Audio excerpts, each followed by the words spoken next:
Hello everyone, Tina here. I hope you're having a fabulous day. Thanks so much for joining me. Well, it's release day for Newton's Nook Designs and I'm super excited. I get to share with you some brand new products coming soon to the Newton's Nook Design shop. It's part of their February release. And for all week long, I'll be sharing sneak peeks of products that will be available on Friday. But there is a chance to win this stamp set here. This is called Hop into Spring, and it's a 4x6 stamp set.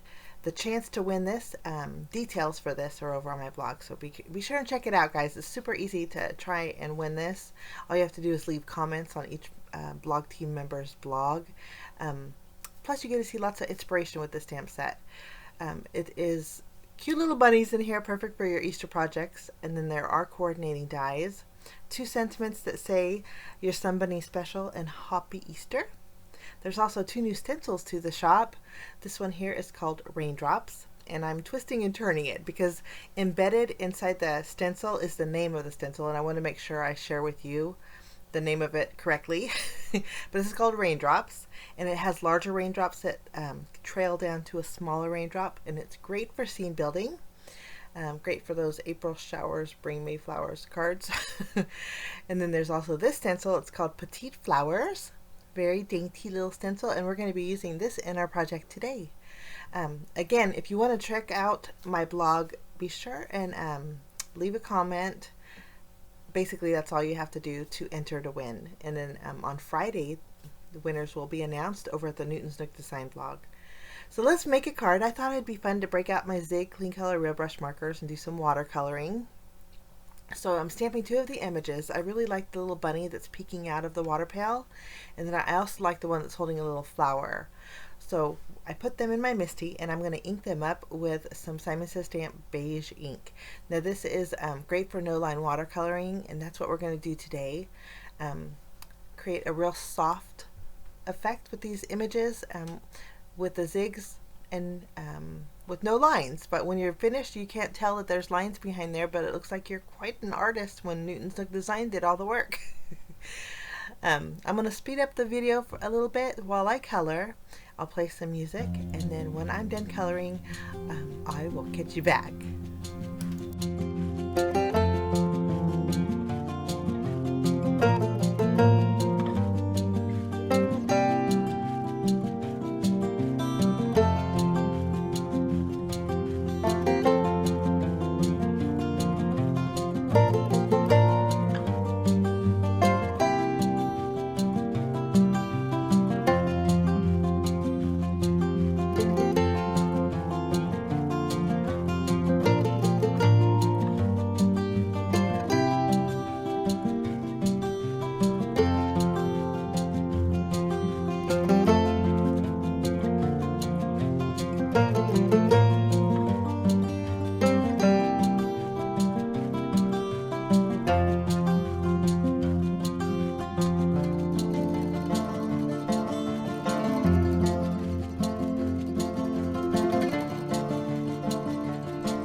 Okay, coloring is all done, and I just think they turned out so soft and so pretty.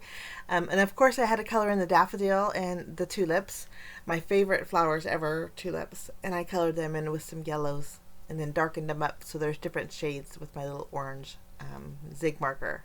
Okay, we're going to take the coordinating dies and die cut them out, and I don't think I mentioned this, but the water pail one, the die that goes to that image, will actually cut out the handle and then the inside piece where the spout is. And I love when that happens because it just adds extra detail to your die cut images. So there they are, all ready to go. Now we're going to do some stenciling on this background panel. I trimmed this down so it'll fit on the inside of a stitched line panel that we're going to die cut out in just a little bit. But I had already adhered pixie spray behind my stencil, so it's stuck down there good.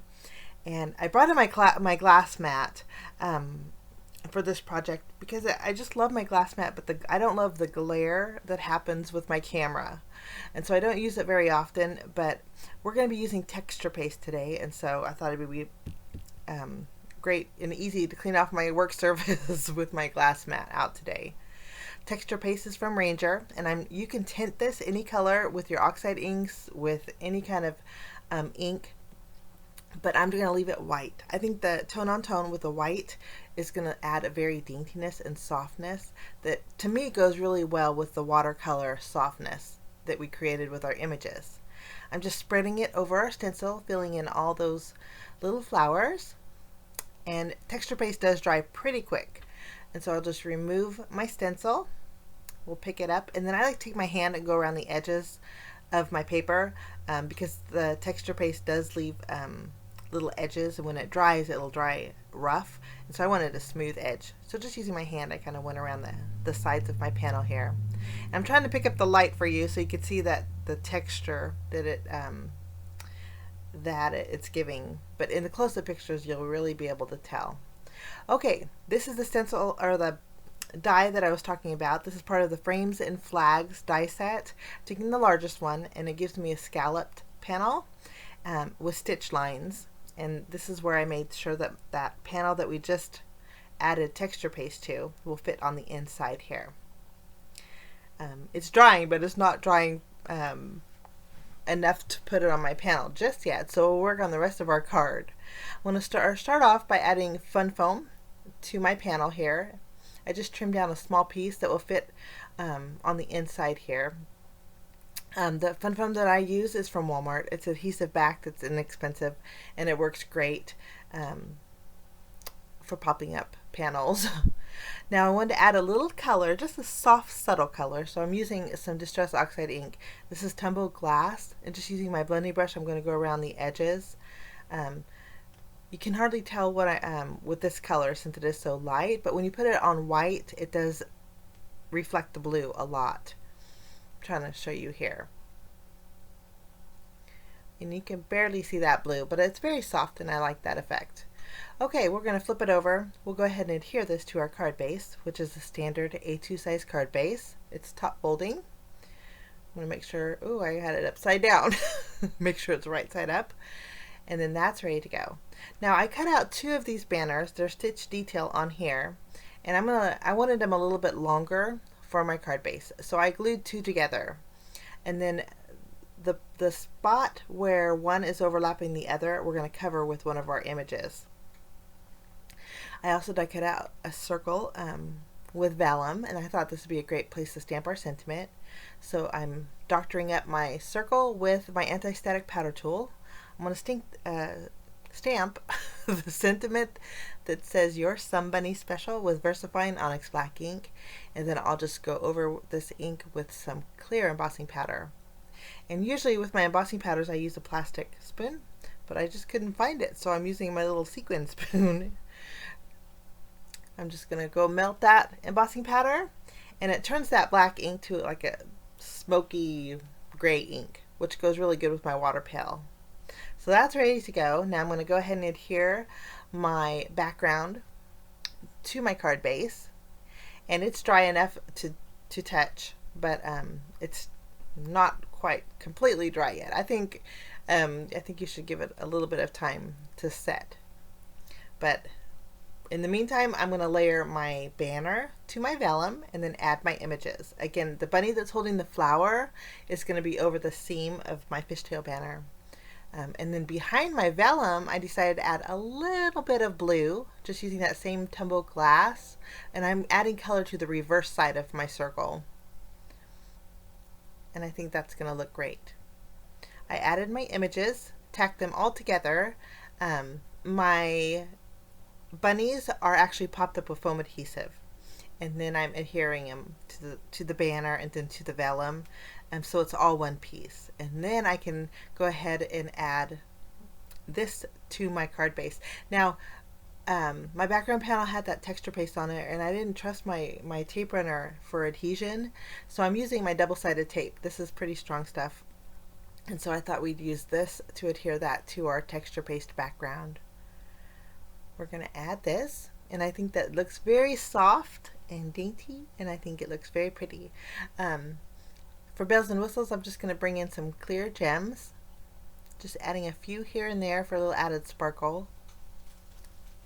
And then after we have our gems added, I thought we'd bring in a little extra sparkle too with my Nuvo shimmer pen. I'm going to go over my flowers, adding some sparkle to them. And then I thought, you know what, we'll go over the water pail too and add a little sparkle there. And then that completes my card for today, guys, using the Hop into Spring stamp set that is going to be available on Friday. So the link downstairs to my blog is there in case you guys want a chance to win this stamp set. Thanks for joining me. I wish you a fabulous day, and we will see you again soon. Bye-bye.